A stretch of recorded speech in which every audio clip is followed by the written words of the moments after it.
So I wouldn't really classify this film as a night terrors movie, but I'm incorporating it because it's the only James Wan film that I haven't at least alluded to on this channel, and that is Malignant. This film, and I hope that it really does its service in the end, is extremely divisive. I saw a review from Jeremy Johns who did not care for it, did not understand it at all. He's like, I feel like they were going for like an early 2000s film, but like, why? And I don't get the whole thing with the what? And then there was Chris Stuckman, who absolutely loved it. I mean, gushed over it, basically said, like, this film gave me hope.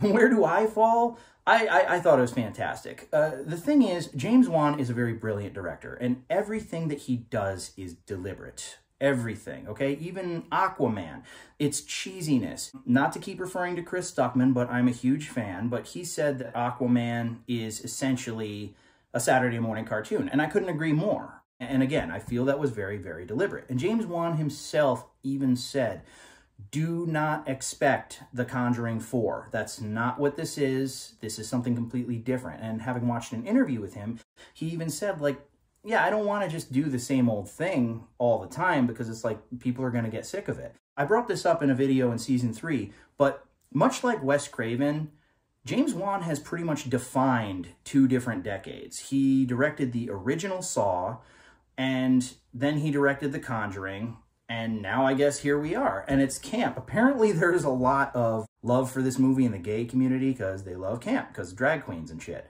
Essentially, what this film is, it's The Happening if it were done right.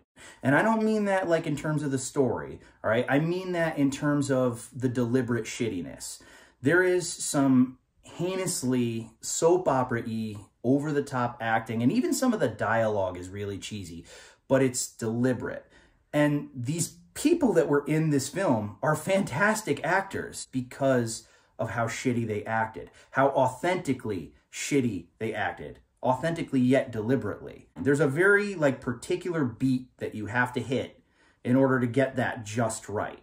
It's almost like Evil Deadish, where like if you went a sneeze in this direction or in this direction, it would be too much, but it's like that perfect balance. Absolutely, absolutely loved this movie. It was not like scary like The Conjuring. There were parts that were creepy. It wasn't loaded with jump scares.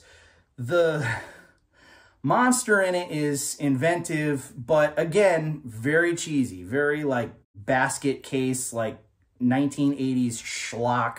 I'm not going to spoil it. I'm not going to get into specifics. I will get into the specifics of the killing weapon, which I thought was really cool. It was like a medical trophy that had wings on it, and the killer designed it to have basically like a grip with a wing on either side, and then just the blade. Like, and I think that's another thing that I really like about this movie is because it was so batshit insane and out there, but it was also totally its own thing. I'm really happy to see that in an era that's so saturated with remakes, sequels, and remakeables, that somebody still has an ounce of creativity left in them. It's quite refreshing to see something like this. Is it a night terror film? No, but it's pretty damn good. It's actually pretty damn gory, but again, all the gore is just part of the camp. It's an exponential amount of fun, and I do highly recommend that anybody see it.